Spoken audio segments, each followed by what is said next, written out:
அனைவருக்கும் வணக்கம். இது நெப்போலியனின் 3வது பாகம். கடந்த முறை நெப்போலியன் வாழ்வில் நடந்த சில சுவாரஸ்யமான விஷயங்களை உங்களிடம் பகிர்ந்திருந்தேன். இப்பொழுது நெப்போலியனுடைய அந்த வீழ்ச்சி, எப்படி வாழ்ந்தான் ஒரு மனிதன், எப்படி வீழ்ந்தான், there is an end for every திங்பாங்க. ஒரு மிகப்பெரிய கடலுக்கும் கூட ஒரு இடத்துல ஒரு முடிவு உண்டு. அதே மாதிரி மனிதன் சிரிச்சுக்கிட்டே இருக்கான். அவன் கவலைப்படுறதுக்கு ஒரு டைம் வரும். கவலையாக இருக்கான் அவன், மகிழ்ச்சியாக இருக்கிறதுக்கு ஒரு டைம் வரும். கண்ணீராக விட்டுக்கிட்டு இருக்கான் அவன் துன்பத்திலேருந்து விலகிறதுக்கு ஒரு டைம் வரும். அது மாதிரி நெப்போலியன் ரொம்ப வெற்றிகளையே பெற்று கொண்டிருந்தார். அவருக்கே கொஞ்சம் தைரியம் வந்துருச்சு. சரின்ட்டு யூரோப்பில் எல்லா நாடுகளையும் வென்றுட்டார், இங்கிலாந்தை தவிர. மற்ற எல்லா நாடுகளையும் ஜெயிச்ச பிறகு அவருடைய பார்வை நேராக ரஷ்யா மேலே போகுது. ரஷ்யா உலகத்திலே ஒரு மிகப்பெரிய நிலப்பரப்புள்ள ஒரு நாடு. அந்த ரஷ்யாவுக்குள்ள நெப்போலியனுடைய படைகள் போகுது. போக போக போக ரஷ்யனுடைய டெக்னிக் நீங்கள் பார்த்தீங்கன்னா அதை விட வேற மாதிரியானது. இவங்க நெப்போலியன் படைகள் உள்ள வர வர வர அவங்க பின்வாங்கிக்கிட்டே போகிறாங்க. மக்களே சந்திக்க முடியல. மக்கள் பூரா நெப்போலியன் வருவார்ன்றதுக்காக ஒரு மாதத்துக்கு முன்னாடி வீட்டுக்குள்ளே குழி தோண்டி அண்டர் கிரவுண்டில் போய் உட்காந்துட்டாங்க. உணவு வசதி எல்லாத்தையோட தண்ணி கிண்ணி எல்லாம் எடுத்து வச்சுட்டு. இந்த நெப்போலியன் என்ன பண்ணுறாங்க, நம்ம போக போக போக அவங்க பின்னாடியே போகிறாங்க. தோத்துட்டாங்கன்னு நினச்சிட்டு போகிற வழிகளெல்லாம் வயல்களை விவசாய வயல்களை எரிச்சு விட்டுறாரு. அதோடு கூட தண்ணியில் விஷத்தை கலந்துடுறாங்க. பார்த்தா உள்ளே போயிட்டார். ரொம்ப தூரம் போய் திரும்பவே முடியாத தூரம். அங்கே உள்ளே நுழைஞ்ச உடனே அந்த பிரான்ஸில் உள்ள குளிருக்கும் ரஷ்யாவில் உள்ள குளிருக்கும் ஒரு வித்தியாசம். கடுமையான சைபீரியன் பகுதியில் -40 குளிர் இருக்கும். அங்கே தான் மக்கள் இயற்கையை எதிர்த்து வாழ்கிறாங்க. இன்னமும் ரஷ்ய மக்கள் வாழ்கிறாங்க. காலையில் 7 மணிக்கெல்லாம் பள்ளியிடத்துக்கு போயிடுவாங்க. 7 மணிக்கெல்லாம் பள்ளியிடத்துக்கு போயிட்டு 12 மணி 1 மணிக்கெல்லாம் வந்துடுவாங்க. ஏன்னா அதுக்கப்புறம் இன்னும் குளிர் ரொம்ப அதிகமாக இருக்கும். அந்த மாதிரியான ஒரு விஷப்பனி, முரட்டு பனின்றாங்க. அந்த முரட்டு பனி அவங்கள தாக்குது. பார்த்தா நெப்போலியன் சோல்ஜர்ஸால் தாங்க முடியல. எல்லா பேருக்கும் காய்ச்சல், இருமல், தலைவலி, கோல்டு எல்லாம் பிடிச்சி அங்கங்கே எல்லாம் நோயாளி ஆகுறாங்க. நெப்போலியனோட இன்னொரு டாக்டிக்ஸ் நான் உங்கள்கிட்ட சொல்ல மறந்துட்டேன். ஒரு நாட்டை கைப்பற்ற போகும்போது அவர் ஒரு தூதுவர் அனுப்புவார், ஒரு அம்பாசிடர் அனுப்புவார், ஸ்பையை. இந்த பாரு, ஒரு நாட்டை கொஞ்சம் நேரத்தை கைப்பற்ற போகிறேன், அடிபட்டு எல்லாம் அசிங்கப்பட்டுறாதீங்க, இவ்வளோ தங்கம் கொடுங்க, இவ்வளோ பணம் கொடுங்க, உங்களை விட்டுறேன், நீங்கள் அப்புறம் எனக்கு அடிமையான நாடாக இருந்துக்கலாம் அப்படின்னு பேரம் பேசுவார். அப்படி ஒவ்வொரு நாடுகளையும் பேரம் பேசி தான் பாதி நாடுகளை ஜெயிச்சார். இந்த விவரம், இந்த டெக்னிக் ரஷ்யாவில் பழிக்கலை. ஏன்னா ரஷ்யன்ஸ் என்ன பண்ணுறாங்க, ரஷ்ய மன்னர் கடைசியில் ஜார் மன்னர் அரண்மனைக்கு போகிறாரு. அரண்மனை பூரா திறந்து கிடக்கு. உள்ள ஒரு குதிரையிலே போகிறார் அரண்மனைக்குள்ளே. ஒருத்தர் இல்லை, யாருமே இவரை வரவேற்க இல்லை. ஒரு காக்கா எறும்பு கூட இல்லை. எல்லாம் குழி தோண்டி பாதாள அறைகளில் போய் ஒளிஞ்சுக்கிட்டாங்க. அப்புறமேட்டு பார்த்தா நெப்போலியனுடைய மக்கள் பூரா சோல்ஜர்ஸ் பூரா இறக்குறாங்க. வேறு வழி இல்லை. நெப்போலியனை நம்ம தோத்துட்டோம் ஆல்மோஸ்ட்ன்ற மாதிரி அங்கேருந்து தப்பிச்சம்பளச்சம் திரும்ப வராரு. இவங்க சாப்பிட்றதுக்கு உணவு இல்லை, குடிக்கிறதுக்கு தண்ணி இல்லை, எல்லாமே பாய்சன், எல்லாத்தையுமே எரிச்சு விட்டாங்க. அந்த மாதிரியான ரஷ்ய மக்கள் அந்த மாதிரியான நெப்போலியனுக்கு சரியான ஒரு பதிலடியை கொடுத்தாங்க. இதே பதிலடியை 1942 நம்ம இவருக்கு ஹிட்லருக்கு கொடுத்தாங்க. ஹிட்லருக்கு நெப்போலியனுக்கு கொடுத்த மரண அடி ஹிட்லருக்கு கொடுத்தாங்க. இதே ரஷ்யன்ஸு இதே ஸ்டைலில் தான் செஞ்சாங்க.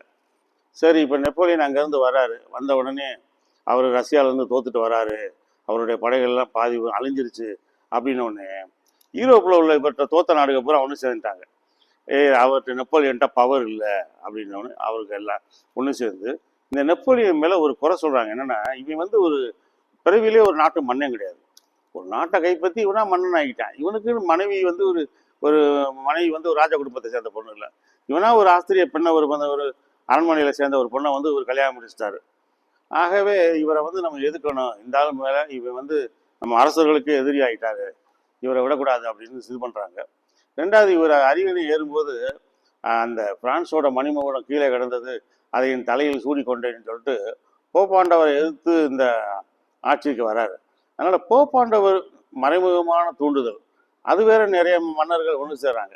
இப்போ இந்த மன்னர்கள் எல்லாம் ஒன்று சேரும்போது என்ன ஆகுது, நெப்போலியன் அவங்க எதுக்கும்போது நெப்போலியனுக்கு தோல்வி வருது. நெப்போலியன் தோக்குற ஸ்டேஜ் ஆகுறாரு. 1800 1815 எல்பா தீவில் நெப்போலியனை தோக்கடிச்சிட்டாங்க. தோக்கடிச்ச உடனே எல்பா தீவுலேருந்து அவரை கொண்டு போய் வாட்டர்லூ போரில் தோக்கடிக்கிறாங்க 1815. எல்பா தீவில் சிறை வைக்கிறாங்க. சிறை வைக்கும்போது நீங்கள் அதுக்கு முன்னாடி ஒரு ஒரு கதை சொல்கிறாங்க, அது உண்மையாக பொய்யான்னு தெரியல. நெப்போலியன் வந்து படையெடுத்து போர் எடுத்து ஜெயிச்சுக்கிட்டு இருக்கும்போது நிருபர்கள் போய் கேட்குறாங்க, ஆமாம் நீங்கள் இந்த மாதிரி நாடுகளெல்லாம் ஜெயிச்சுக்கிட்டு இருக்கீங்களே, கடவுளை நீங்கள் வணங்குவீங்களா அப்படின்னு. இப்போ நெப்போலியன் சொல்கிறாரு, நான் வாழை எடுத்து போர் எடுத்து இந்த வையகத்தையே என் காலடியில் கொண்டாடணும்னு நினச்சிக்கிட்டு இருக்கும்போது கடவுளை நினைக்கவே நேரம் இல்லையா, அப்புறம் எப்படி நான் கும்பிடுவேன், நான் எப்படி வணங்குவேன்றாரு. ஒரு வீரமானவனுடைய பதில். நல்லா நான் தான் வசதி வாய்ப்பாக இருக்கேனே, நான் எதுக்கியா கடவுளை கும்பிடணும் அப்படின்றார். அந்த கடவுளை கும்பிடலேன்னு அவர் சொன்னார். அந்த ஆணவமான பதில் தான் 1815 அவர் தோத்தாரு அப்படின்றாங்க. தோத்தப்ப அவரே சொல்றாரு, வாட்டர்லூ போரில் தோத்துட்டு எல்பா தீவில் அவரை சிறையில் அடைக்கிறாங்க. 6 மாதம் ஜெயிலில் இருக்காரு. ஜெயிலில் இருக்கும்போது அங்கேருந்து தப்பிச்சு மறுபடியும் பிரான்ஸுக்கு வந்துடுறாரு. வந்தப்போ அவர் என்னன்னு கேட்குறாங்க, நீ என்ன நடந்துச்சு அப்படின்னு. அந்த 6 மாதமும் எந்த கடவுளை நினைக்கல அப்படின்னு சொன்னாரோ, நினைக்கவே நேரம் இல்லைன்னு சொன்னாரோ, அந்த கடவுளவே கும்பிட்டுக்கிட்டு இருந்தேன். கடவுளே என்னைய இந்த தீவுலேருந்து என்னை காப்பாற்றிரு, என்னை வெளியே கொண்டு போயிரு, நான் வெளியே போகிறதுக்கு உதவியாரு அப்படின்னு. அதே மாதிரி மறுபடியும் வந்துட்டாரு. ரைட்டு, இந்த விஷயம் இப்படி இருந்ததுங்க. மறுபடியும் வந்துட்டார். வந்த உடனே மறுபடியும் அவரோட போரிட்டு அவரை வந்து இந்த தடவை தோக்கடிச்சிடுறாங்க. இந்த தடவை தோக்கடிச்சு 1815 வந்து இந்த எல்பா தீவுக்கு பக்கத்தில் செயின்ட் ஹெலினான்னு ஒரு தீவு. இந்த செயின்ட் ஹெலினான்ற தீவில் வந்து இவர் அடைச்சிடுறாங்க. இந்த செயின்ட் ஹெலினான்ற தீவு எங்கே இருக்குன்னா, இந்த வெஸ்ட் இண்டீஸ் இருக்கு பாருங்க. 13 தீவு நாடுகள் சேர்ந்தது தான் வெஸ்ட் இண்டீஸ் டீம் கூட நம்மளுக்கு கிரிக்கெட் வந்திருக்காங்க. இப்போ லேட்டஸ்ட்டாக ஒரு நாடு சொல்கிறேன், செயின்ட் ஹெலினால நெப்போலியனை கடைசியில் அடைச்சாங்க ஜெயிலில். இந்த செயின்ட் ஹெலினாக்கு பக்கத்துலேயே செயின்ட் லூசியான்னு ஒரு நாடு இருக்கு. இந்த செயின்ட் லூசியான்ற நாடு இப்போ தான் நீங்கள் நல்லா டிவி நீங்கள் பார்த்துருந்தீங்கன்னா தெரியும். 2024 பாரிஸ் ஒலிம்பிக் நடந்துச்சு பாருங்கள். அதில் 100 மீட்டர்ஸ்லேருந்து ஜெயிச்ச பொண்ணு வந்து இந்த செயின்ட் லூசியான்ற தீவுலேருந்து வந்த பொண்ணு தான், ஜூலியன் ஆல்ஃப்ரெட். அந்த பொண்ணு கருப்பின பொண்ணு அருமையாக ஜெயிச்சிச்சு. ஒரே மகிழ்ச்சி. அந்த இத்தனைக்கும் அந்த ஜூலியன் ஆல்ஃப்ரெட்ன்ற பொண்ணு செயின்ட் லூசியாவை சேர்ந்தது. இந்த ஊரோட மொத்த மக்கள் தொகை 1.5 லட்சம் பேர் தான். ஒரு தீவில் எவ்வளோ பேர் இருக்க முடியும்? 1.5 லட்சம் பேர் தான் மக்கள் தொகை. அதில் ஒரு பொண்ணு வேர்ல்டு லெவலில் தன்னை வெளியே காட்டிடுச்சு, இதான் எங்கள் நாடு அப்படின்னு. மிக பிரமாணமான வெற்றி. அப்போ அமெரிக்காவில் வந்து கேரி ரிச்சர்ட்சன்ற ஒரு பொண்ணு தான் ஜெயிக்கும்னு நாங்கள் கூட நினச்சிக்கிட்டு இருந்தோம். ஏன்னா ஒவ்வொரு மீட்லேயும் அந்த பொண்ணு வந்து ஃபஸ்ட்டு வரும். ஒவ்வொரு மீட்டுக்கும் ஒரு ஹேர் ஸ்டைலு, ஒரு ட்ரெஸ்ஸு, நெயில் கூட ஒவ்வொரு ஸ்டைலாக வச்சுருக்கோம். அருமையான பொண்ணு. அது வந்து இந்த ஆல்ஃப்ரெட், இந்த வில்ஃப்ரெட்,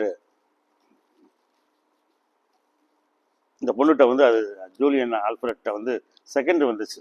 சரி, இது வந்து தீவுகள். இந்த தீவில் ஒன்றில் தான் நெப்போலியன் அடைக்கிறாங்க, செயின்ட் ஹெலினான்ற தீவில் இருக்கும்போது நெப்போலியனை பற்றி நிறைய பேர் சொல்கிறாங்க, அவர் சூசைட் பண்ணிட்டாரு, அவருக்கு அப்படி இப்படின்னு. ஆனால் நெப்போலியன் வந்து ஒரு பெரிய முதிர்ச்சியான ஆளுங்க. சூசைட்லாம் பண்ணல. சாகிற வரைக்கும் 5 வருஷம் ஒரு 5 மாதம் அந்த ஜெயிலில் தான் இருந்தார். சாகிற வரைக்கும் அவர் சூசைட் பண்ணுறதுக்கு எந்த விதமான அட்டம்ப்ட் அவர் பண்ணலை. டெய்லி ஹார்ஸ் ரைடு, அந்த தீவுலேயே ரொம்ப தூரம் ஹார்ஸ் ரைடு போயிட்டு வருவார். Daily book படிப்பார். சேவிங் பண்ணாமல் இருப்பார். டாக்டர்ஸ் வந்து சேவ் பண்ணி வரியா நீங்கள் எனக்கு அப்படின்பாரான். அந்த மாதிரி பேசக்கூடிய ஆள். கடைசியில் ஒரு 5 வருஷம் அங்கேருந்து இறந்துட்டார். இறந்த உடனே அவர் வந்து 1821 இறந்தார். 1821 இறந்தால் அங்கேயே புதைச்சிட்டாங்க. 1840 அவர் பாடியை மறுபடியும் பிரான்ஸுக்கு கொண்டாந்தாங்க. பிரெஞ்சு மக்கள்லாம் எங்கள் மன்னரை கொண்டாங்கடா அப்படி செஞ்சுட்டீங்களேன்னு. அப்போ 19 வருஷம் அந்த செயின்ட் ஹெலினா தீவுலேயே இருந்தார். அப்போ அந்த 19 வருஷமும் அந்த நெப்போலியனை பார்த்துக்க ஒரு ஆள் வேணும்ல. அவர் கல்லறையை தூட்டி பெருக்கி மாலை போட்டு ஒருத்தர் இருந்தார். அவர் தான் சார்ஜன் யூபர்ட்ன்ற ஒரு 19 வருடம் பாருங்க. ஒருத்தன் எவ்வளோ விசுவாசியாக இருக்கான் பாருங்க. 19 வருஷம் அவர் கூட இருந்து அவரை இந்த இடத்துக்கு கொண்டு வந்தப்போ அவர் இந்த பிரான்ஸுக்கு வராரு. ஆக ஒரு வழியாக நெப்போலியனுடைய வாழ்க்கை முடிந்தது. ஆனால் ஒரு வீரனாக முடிந்தது. அந்த நெப்போலியனுடைய வாழ்க்கையில் ஒரே ஒரு விஷயம் நான் கடைசியாக சொல்ல விரும்புகிறேன். கடிதொச்சி மெல்ல எரிக அப்படின்றாங்க. நம்ம திருவள்ளுவர் சொல்கிறார், திருவள்ளுவர் சொல்றாரு, ஒருத்தருக்கு நீ தண்டனை கொடுக்கும்போது மண்ணை ரொம்ப சீரியஸாக இருக்கணும், சீரியஸாக இருக்கணும், முறைச்சிக்கிட்டு இருக்கணும். ஆனால் தண்டனை வந்து ரொம்ப கம்மியாக இருக்கணும்.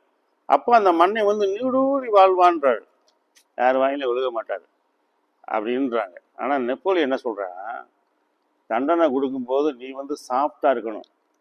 ஆனால் கொடுக்குற தண்டனை இருக்கே மரண தண்டனை, கொடிய தண்டனையாக இருக்கணும்.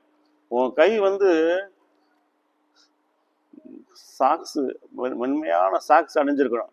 ஆனால் அந்த கைக்குள்ள இரும்பு இரும்பு கையாக இருக்கணும். அந்த கை வெளியில் வந்து தெரியக்கூடாது அப்படின்னு முரட்டுத்தனமான தண்டனை கொடுக்கணுன்றாரு நெப்போலியன். ஆனால் வள்ளுவர் சொல்கிறாரு, நீ நீடூழி வாழணும்னா, எவன் வாயிலையும் விழுகாமல் இருக்கணும்னா, பாருங்கள் வள்ளுவர் சொன்னது எப்படி பழிக்குது பாருங்கள்.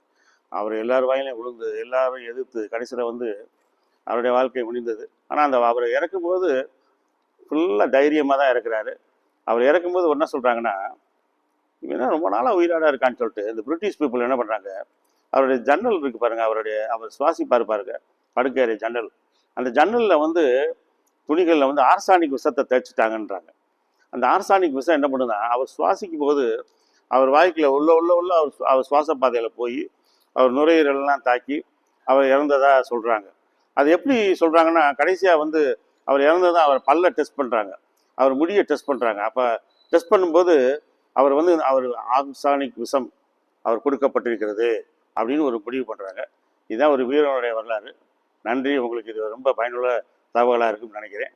வணக்கம். என்னுடைய வீடியோ நல்லா இருந்ததுன்னா தயவுசெய்து அந்த சப்ஸ்கிரைப் பண்ணி அந்த பட்டனை அமுக்குங்க. நன்றி, வணக்கம்.